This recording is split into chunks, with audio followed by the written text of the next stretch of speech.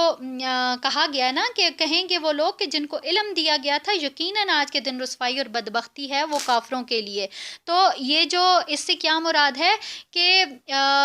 جس طرح سے ہوتا ہے نا کہ وہ ایک چیز چلتی ہے وہ پھر نسلوں تک چلتی رہتی ہے، تو وہ بھی پھر اس طرح سے ہی کہیں گی کہ بھئی ہمارے جو آباء و اجداد تھے وہ جن رستوں پہ تھے تو ہم بھی پھر اسی پہ کے اوپر ہی جو ہے وہ چلے گئے۔ تو یہاں پہ اللہ تعالیٰ نے کیا کہا کہ ایسے لوگوں کے لیے جو ہے وہ بدبختی ہے۔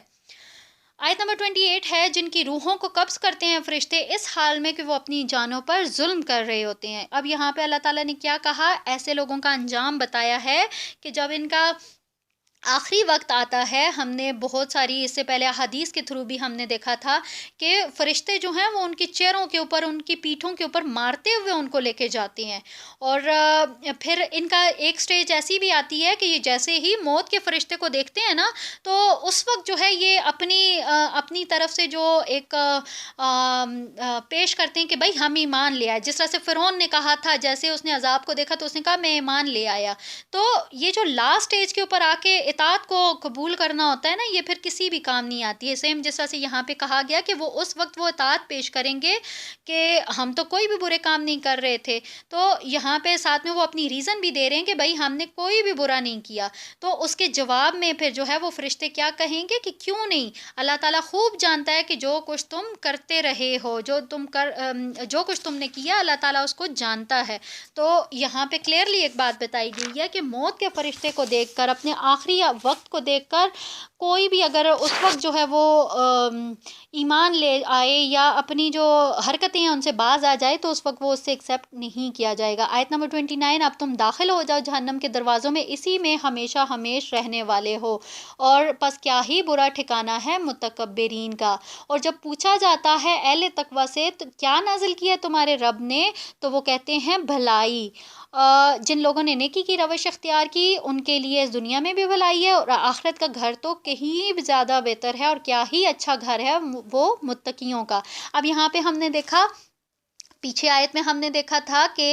اہل مکہ سے پوچھتے ہوتے تھے کہ بھائی کیا نازل کیا ہے تمہارے رب نے، تو وہ کیا جواب دیتے ہوتے تھے کہ صرف قصے ہیں، ٹھیک ہے، کچھ بھی نہیں ہے، صرف پرانے لوگوں کے قصے ہیں۔ اسی کے برعکس اب یہاں پہ اللہ تعالیٰ نے کیا کہا کہ اگر کسی ایمان والے بندے سے، کسی اہل تقویٰ سے اگر کیا پوچھا جاتا ہے کہ تمہارے رب نے کیا نازل کیا ہے، تو ان کا جواب کیا ہوتا ہے کہ اللہ تعالیٰ نے خیر نازل کیا، اللہ تعالیٰ نے بھلائی نازل کی ہے، ٹھیک ہے۔ تو یہاں پہ اللہ تعالیٰ نے کیا کہا کہ ایسے لوگوں کا جو گھر ہے وہ دنیا میں بھی ان کے بھلائی ہے، اور آخرت میں جو ہے وہ آخرت میں بھی ان کے لیے بہتر گھر ہے۔ آیت نمبر 31، باغات ہمیشہ رہنے والے جن میں وہ داخل ہوں گے، ان کے دامن میں ندیاں بہتی ہوں گی، اور ان کے لیے ہر وہ شے ہوگی جو وہ چاہیں گے، اور اسی طرح سے اللہ بدلہ دے گا متقی اپنے متقی بندوں کو۔ اور کہتے ہیں سلام ہو آپ پر، داخل ہو، اور ان کی روحوں کو فرشتے قبض کرتے ہیں حالانکہ وہ پاک ہوتے ہیں، اور کہتے ہیں سلام ہو آپ پر، داخل ہو جائیے جنت میں اپنے اعمال کے بدلے میں۔ اب یہ آیت نمبر 31 32 ان لوگوں کا کے کنٹراسٹ میں بیان کی گئی ہے، یا ان لوگوں کی فیور میں جو ہے وہ بیان کی گئی ہے کہ جن کا آیت نمبر 30 میں ذکر کیا گیا کہ جو اہل تقویٰ ہیں، تو یہاں پہ اللہ تعالیٰ نے ان کا انجام بتایا۔ یہاں پہ ہمارے پاس آیت نمبر 33 ہے جو کہ ہمارا جو ہے وہ چوتھا رکوع یہاں سے سٹارٹ ہو رہا ہے، ٹھیک ہے، اور یہاں پہ کیا کہا جا رہا ہے آیت نمبر 33 میں کہ اب یہ لوگ کس شے کے منتظر ہیں سوائے اس کے کہ آدم کے ان پر فرشتے یا پھر ان پر فرشتے آ جائیں، اور یا پھر آپ کا رب آ جائے، ٹھیک ہے، فیصلہ لے کر۔ تو یہاں پہ کیا کہا جا رہا ہے کہ یہ لوگ 12 سال ہو گئے ہیں کہ نبی کریم صلی اللہ علیہ وسلم قریش مکہ کو دعوت دے رہے ہیں، ایون آدھے سے زیادہ جو ہے وہ قرآن پاک بھی جو ہے وہ نازل ہو چکا ہے، ٹھیک ہے، 2 حصے تو اس کے نازل ہو چکے ہیں۔ تو اب یہ کس انتظار میں ہے، کیا چیز ہے جو کہ ان کو جو ہے وہ رستے پہ آنے سے روک رہی ہے، یہ کس چیز کا ویٹ کر رہے ہیں، ٹھیک ہے۔ تو یہاں پہ اللہ تعالیٰ نے بہت کلیئرلی جو ہے وہ یہاں پہ ایک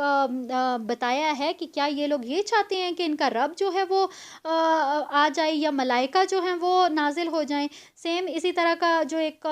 کانٹیکسٹ ہے وہ ہمیں سورہ فجر میں بھی ملتا ہے کہ اس میں کیا کہا گیا ہے کہ اور آئے گا آپ کا رب اور فرشتے صف با صف، اور لائی جائے گی اس دن جہنم، اور اس دن ہوش آئے گا انسان کو، مگر کیا فائدہ ہوگا جب اسے اس وقت ہوش آئے گا.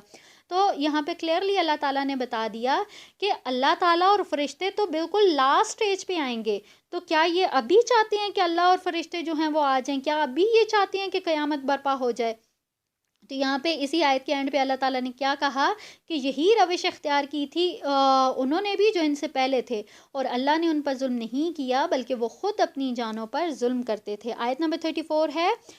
پھر ان پر واقع ہو کر رہیں وہ برائیاں جو وہ کرتے تھے، اور گھیر لیا ان کو اسی نے جس کا وہ استہزاء کرتے تھے. اب یہاں پہ کیا ہوا کہ جن جن چیزوں کا جو ہے وہ مذاق اڑاتے تھے وہ ساری جو ہیں وہ ان کے اوپر وہ نازل ہو گئی. اسی طرح سے یہ کہتے ہیں مشرک لوگ کہ اگر اللہ چاہتا تو اللہ کے سوا ہم کسی کی پوجا نہ کرتے، اور نہ ہی ہمارے آباء و اجداد، اور نہ حرام قرار دیتے ہم اس کے حکم کے بغیر کسی بھی چیز کو. اسی طرح کیا تھا ان لوگوں نے بھی جو ان سے پہلے تھے. بس نہیں ہے رسولوں پر کوئی ذمہ داری سوائے واضح طور پر پہنچانے کے. یہاں پہ دیکھیں مشرکین کی طرف سے ایک وہ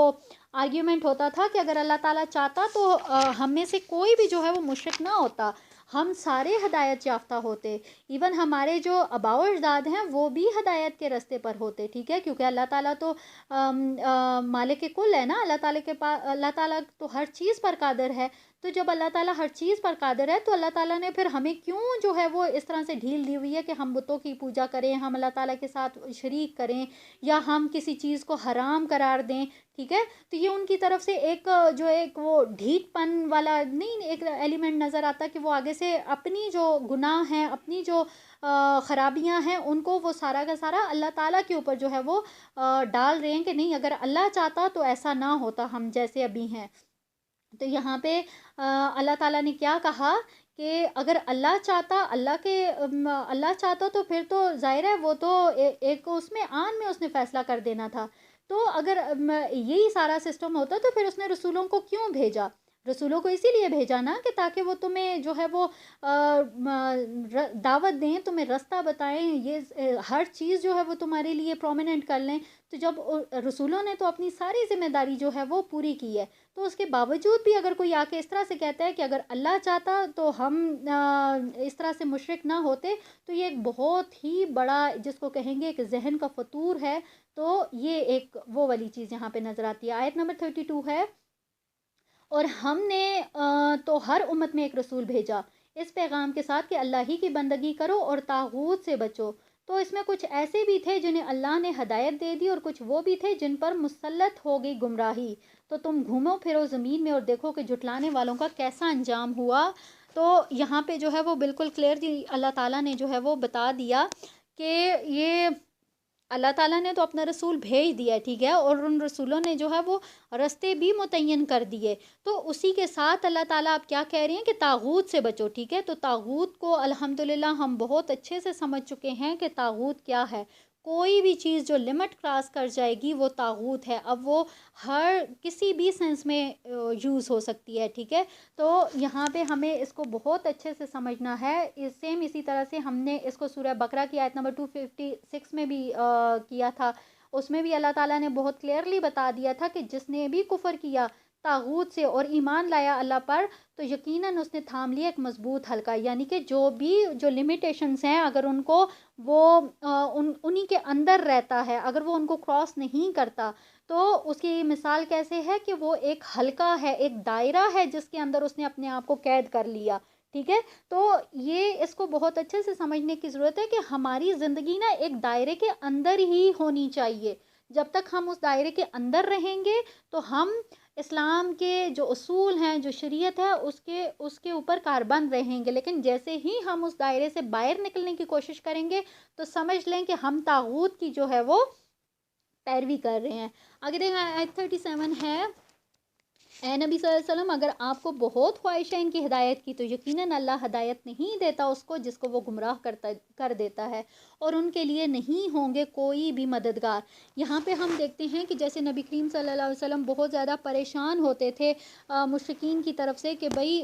اتنی زیادہ دعوت ان کو دی، ان کے اوپر اتنی محنت کی، لیکن اس کے باوجود بھی یہ لوگ جو ہیں وہ اس چیز کو نہیں مان رہے، یا ان کو ہدایت کیوں نہیں نصیب ہو رہی۔ تو یہاں پہ اللہ تعالیٰ نے بتا دیا کہ اللہ کا جو قانون ہے وہ اٹل ہے، ٹھیک ہے۔ تو اللہ تعالیٰ کی طرف سے جو لوگوں کو حق کی دعوت ہے وہ پہنچانے کا پورا بندوبست کیا گیا، رسولوں کو بھیجا گیا، کتابوں کو نازل کیا گیا، اللہ تعالیٰ نے اپنی طرف سے پورا جو ہے وہ بندوبست کر دیا، ہر چیز کو پراپرلی کر دیا۔ لیکن اس کے بعد بھی اگر کوئی ہدایت نہیں لیتا تو اٹ مینز وہ گمراہ ہے، اور جس کے اوپر اللہ تعالیٰ گمراہی مسلط کر دے تو پھر ایک رسول تو کیا، اگر سارے رسول مل جائیں، سارے انبیاء مل جائیں، وہ کبھی بھی اس کو ہدایت کے راستے پر نہیں لا سکتے ہیں۔ آیت 38 ہے، اور وہ اللہ کی قسمیں کھا کر کہتے ہیں، اپنی پکی قسمیں، کہ اللہ ہرگز نہیں اٹھائے گا اس کو جو مر جائے گا۔ کیوں نہیں، یہ وعدہ ہے اس کے ذمہ سچا کہ تم ضرور اٹھائے جاؤ گے، لیکن اکثر لوگ علم نہیں رکھتے۔ اب یہاں پہ دیکھیں ایک اور بے وقوفی نظر آ رہی ہے کہ وہ قسمیں اٹھا کر کہتے ہوتے تھے کہ بھائی ہم جب مر جائیں گے تو ہم نہیں اٹھائے جائیں گے، ٹھیک ہے۔ تو یہاں پہ جو ہے وہ ایک وہی بات ایک آ رہی ہے کہ دوبارہ سے عقیدہ آخرت کے اوپر جو ہے وہ بات کی جا رہی ہے۔ تو کسی بھی انسان کا اگر یہ عقیدہ خراب ہو جاتا ہے نا، تو پھر یہ سمجھ لیں کہ اس کی دنیا تو برباد ہے ہی ہے، آخرت اس کی جو ہے وہ بالکل زیرو ہو جاتی ہے۔ آیت 39 ہے، تاکہ وہ واضح کر دیں ان پر وہ تمام چیزیں جن میں وہ لوگ اختلاف کرتے ہیں، اور اس لیے کہ کفار جان لے کہ وہی جھوٹے ہیں۔ اب یہاں پہ جو ہے وہ اللہ تعالیٰ نے کیا کہا کہ اللہ تعالیٰ نے جو آخرت کا وعدہ کیا ہوا ہے وہ تو سچا ہے، وہ تو ضرور آ کے رہے گی، آخرت ظاہر ہے وہ برپا ہوگی، قیامت برپا ہوگی۔ تو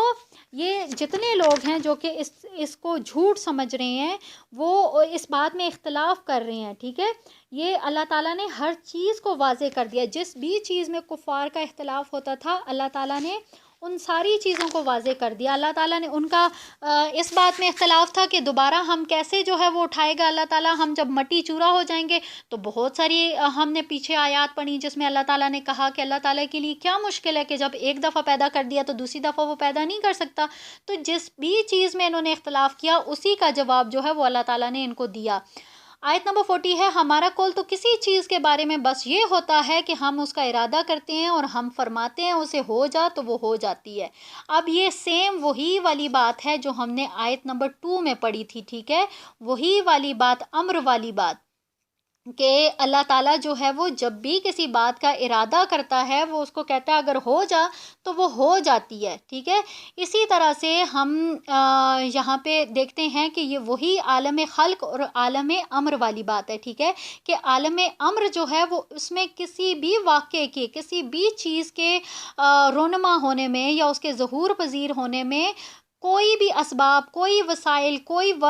وقت جو ہے وہ اللہ تعالیٰ کو درکار نہیں ہے۔ سمپل اللہ تعالیٰ نے کہنا ہے کون، تو وہ چیز ہو جانی ہے، وہ کام ہو جانا ہے، ٹھیک ہے۔ لیکن جو عالم خلق ہے وہ ٹوٹل جو ہے وہ پورے قوانین جتنا بھی پروسیجر ہے وہ اس کے مطابق چلایا جاتا ہے۔ تو یہاں پہ جو ہے وہ اس بات کو بہت اچھے سے سمجھنا ہے کہ اللہ تعالیٰ کے لیے کوئی بھی مشکل نہیں ہے۔ اگر اللہ تعالیٰ ابھی چاہے کہ قیامت برپا ہو جائے تو اگر اللہ تعالیٰ چاہے گا تو وہ ابھی کے ابھی ہو جائے گی، لیکن کچھ چیزیں ایسی ہیں کہ جس میں اللہ تعالیٰ نے اس کو وقت دیا ہوا ہے، ٹھیک ہے، وہ تھرو پراپر چینل ہی وہ کام ہونا ہے، تو اس بات کو سمجھنے کی ضرورت ہے۔ آیت نمبر 41 ہے، یہاں سے ہمارا جو ہے وہ اگلا رکوع سٹارٹ ہو رہا ہے۔ اب اس کو ہم دیکھیں گے تو اس میں نا ہمیں ہجرت کی اہمیت اور اس کے انعامات کے بارے میں جو ہے وہ نظر آئے گا۔ آیت نمبر 41 میں دیکھتے ہیں کہ اور جن لوگوں نے اللہ کے لیے ہجرت کی اس کے بعد کہ ان پر ظلم کیا گیا اور ہم انہیں دنیا میں بھی ضرور اچھی جگہ دیں گے، اور ان کے لیے آخرت کا اجر تو بہت ہی بڑا ہے، کاش کہ ان کو معلوم ہوتا۔ تو یہاں پہ ہم دیکھیں کہ جس طرح سے ہدایت پانے کے لیے اور گناہوں سے بچنے کے لیے یہ ضروری ہے کہ انسان یہ عقیدہ رکھے کہ اگر میں ایمان لانے کے بعد اچھے اگر عمل کروں گا تو میرا رب مجھے آخرت میں اس کی جزا دے گا، ٹھیک ہے۔ اگر میں نے ایمان لانے کے بعد انکار کیا، برے عمل کیے، تو مرنے کے بعد مجھے اس کی سزا دی جائے گی۔ تو جب آدمی کا یہ عقیدہ، جب وہ اس کا انکار کرتا ہے نا، تو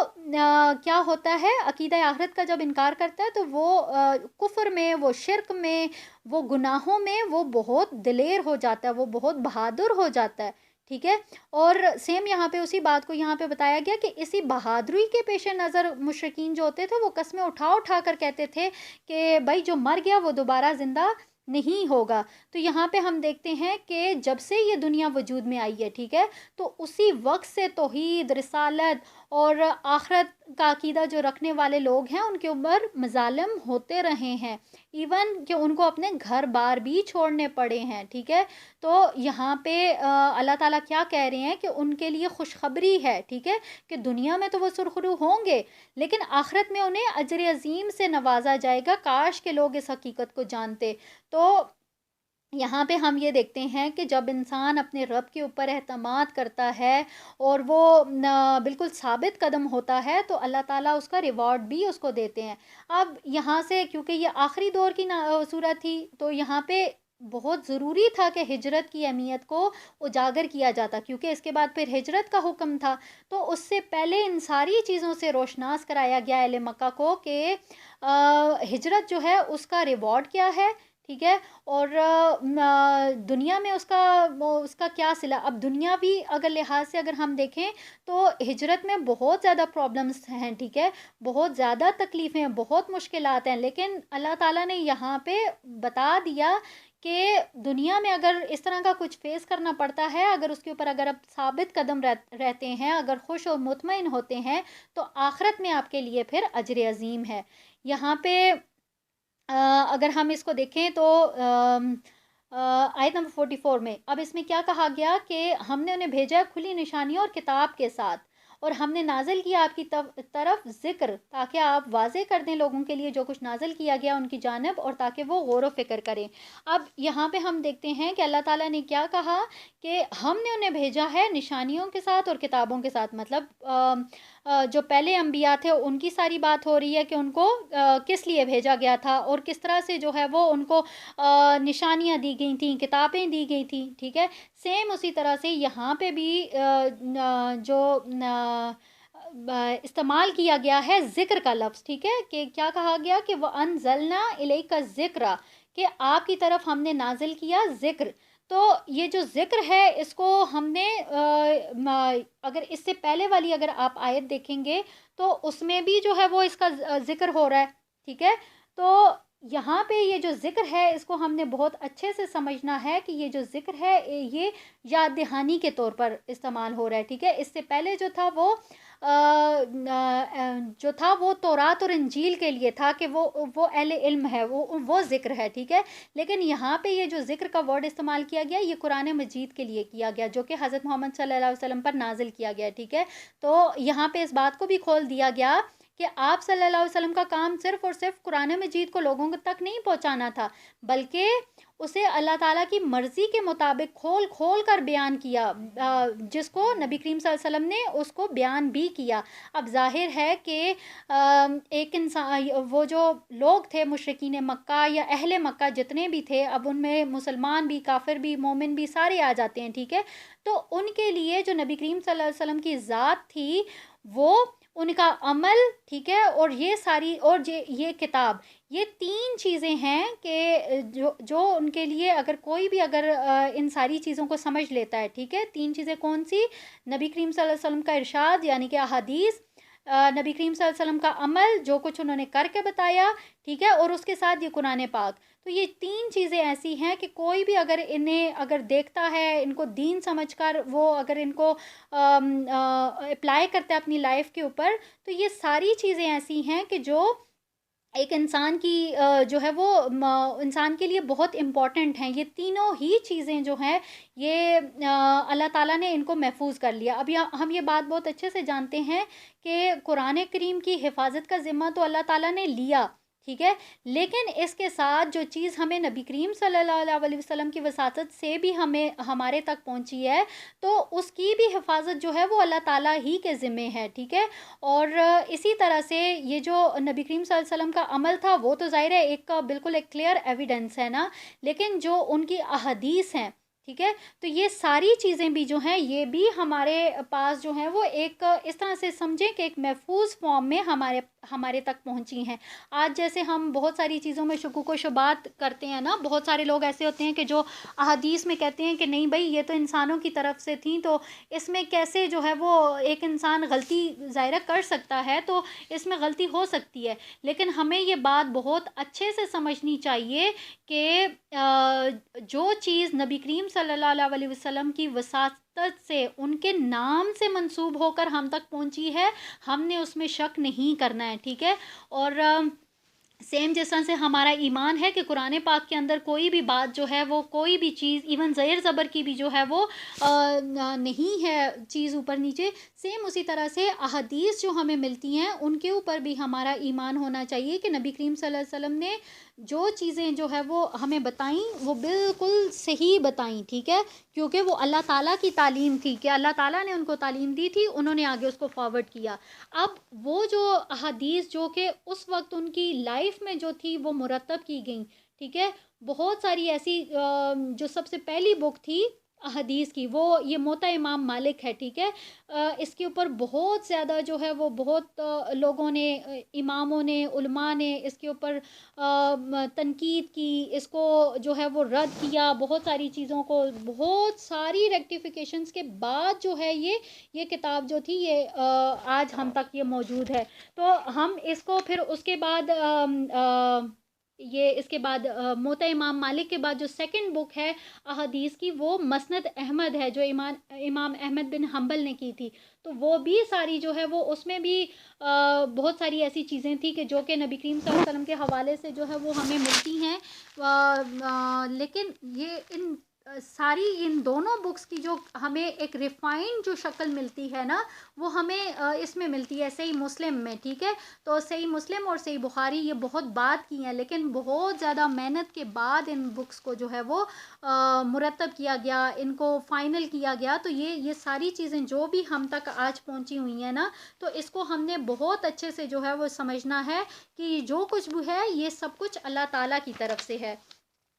یہاں پہ ہم دیکھتے ہیں کہ جس طرح سے یہاں پہ ذکر کا لفظ استعمال ہوا تو سیم اس بات کو ہم نے یہ سمجھنا ہے کہ یہ جو حدیث کا علم ہے یہ بھی جو ہے وہ نبی کریم صلی اللہ علیہ وسلم کے ساتھ ہی یہ منسلک ہے اور یہ اللہ تعالیٰ کی طرف سے ہے. آیت نمبر 45 ہے، تو کیا بے خوف ہو گئے وہ لوگ جنہوں نے بری چالیں چلی اس بات سے کہ اللہ انہیں زمین میں دھسا دے، یا انہیں یہ خوف بھی نہیں رہا ان پر کہ آدم کے کوئی عذاب جہاں سے انہیں گمان تک نہ ہو. یہاں پہ اللہ تعالیٰ بہت کلیئرلی بتا رہے ہیں کہ نبی کریم صلی اللہ علیہ وسلم کے خلاف اتنی سازشیں ہو رہی ہیں، اتنے ہتھ کنڈے کیے جا رہے ہیں، تو کیا یہ لوگ ان ساری باتوں سے بے خوف ہو گئے ہیں کہ انہیں نہیں معلوم کہ جو لوگ اس طرح کی چالیں چلتے ہیں اس کو اللہ تعالیٰ کس طرح سے زمین میں دھسا دیتا ہے. آیت 42 ہے، یا وہ انہیں پکڑ لے ان کی چلنے پھرنے کے دوران یا پھر ان کو اور پھر وہ اللہ کو عاجز کرنے والے نہیں ہیں. تو یہاں پہ بھی اللہ تعالیٰ بتا رہے ہیں کہ ہو سکتا ہے کہ وہ اپنی معمول کی لائف میں وہ بزی ہوں، اپنے کاموں میں بزی ہوں، لیکن اللہ تعالیٰ کا کوئی عذاب جو ہے وہ ان کے اوپر آ جائے تو چلتے پھرتے جو ہے وہ اگر ان کے اوپر عذاب آ جائے تو وہ اللہ تعالیٰ کو عاجز نہیں کر سکتے ہیں. آیت 47 ہے، یا انہیں پکڑے خوف دلا کر، حقیقت یہ ہے کہ تمہارا رب بہت بخشنے والا ہے، نہایت رحم کرنے والا ہے. اب یہاں پہ اگر ہم دیکھیں تو اللہ تعالیٰ نے کیا کہا کہ اللہ تعالیٰ کسی بھی وقت جو ہے وہ کسی کو بھی پکڑ سکتا ہے. اللہ تعالیٰ کے پاس اختیار ہے، اللہ تعالیٰ قدرت رکھتا ہے پکڑنے کا، لیکن اسی کے ساتھ اللہ تعالیٰ نے کیا کہا کہ اللہ تعالیٰ جو ہے وہ رؤوف الرحیم بھی ہے، اللہ تعالیٰ بخشنے والا بھی ہے، رحم کرنے والا بھی ہے. تو یہاں پہ اللہ تعالیٰ نے اپنی دونوں صفات جو ہیں وہ بیان کی ہیں. آیت 48 ہے، کیا یہ دیکھتے نہیں ہیں اللہ کی پیدا کی ہوئی ہر شے کی طرف کہ جھکتے ہیں اس کے سامنے سائے اور بائیں اللہ کو